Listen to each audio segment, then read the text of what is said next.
देखिए आप लोग, चुंबकीय क्षेत्र की दिशा ना, तो सबसे पहले हम लोग देखेंगे यहाँ पे चुंबक के बारे में। तो ये आपका एक चुंबक हो गया,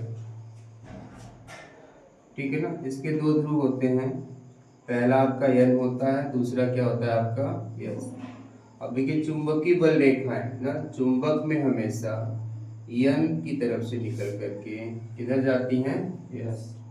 यानी चुंबक में जो रेखाएं होती हैं वो दो तरीके से आपकी होती है ना। एक रेखा होती है आपकी, यानी फर्स्ट वाली जो होती है, यानी जो बाहर हम जिसको बोलते हैं, वो यन से निकल के किधर जाती है, यस की तरफ। लेकिन जो चुंबक के अंदर की जो रेखाएं होती हैं वो कहाँ होती हैं, यस से किधर की ओर आती हैं, यन की ओर।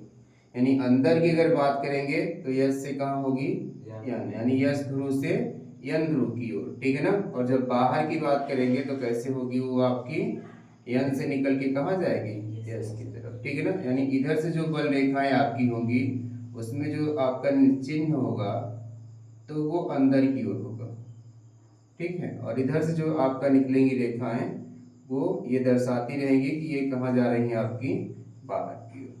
तो ये तो हो गया आपका कि अंदर किस प्रकार से चलती हैं और बाहर से किस प्रकार की चलती हैं बल रेखाएं, ठीक है। साथ में चुंबक में और भी चीजें इसमें होती हैं, जैसे कि आप चुंबक के ध्रुव को कभी भी अलग नहीं कर सकते, ठीक है ना।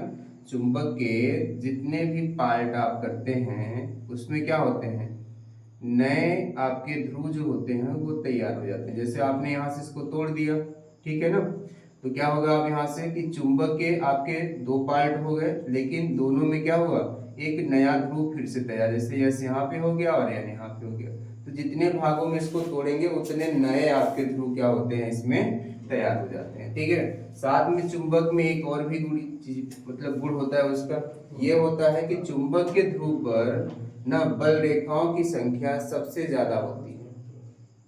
चुंबक के ध्रुव पर बल रेखाओं की संख्या क्या होती है, सबसे ज्यादा होती है, ठीक है ना। इसीलिए चुंबक के ध्रुवों पर चुंबकीय क्षेत्र कैसा होता है आपका, प्रबल होता है, ठीक है ना। तो अगर हम ध्रुव पर देखेंगे तो चुंबकत्व तो सबसे ज्यादा होगा। फिर जैसे जैसे हम चुंबक के आगे की ओर बढ़ते हैं ना, चुंबकीय क्षेत्र धीरे धीरे क्या होता है आपका, यानी उसका जो बल है घटने लगता है। और जैसे आप बीच में पहुंचते हैं ना, बिल्कुल क्या हो जाता है, शून्य हो जाता है, ठीक है ना। फिर जैसे जैसे आप आगे बढ़ेंगे फिर से आपका चुंबकीय क्षेत्र प्रबल होता जाएगा, और ध्रुव पर जैसे ही पहुंचेंगे वैसे चुंबकीय क्षेत्र क्या हो जाता है, प्रबल हो जाता है ना। यानी इसका जो मध्य भाग होता है इसी को हम लोग बोलते हैं उदासीन बिंदु, यानी चुंबक का क्या कहलाता है, ये उदासीन बिंदु कहलाता है, ठीक है। नहीं वो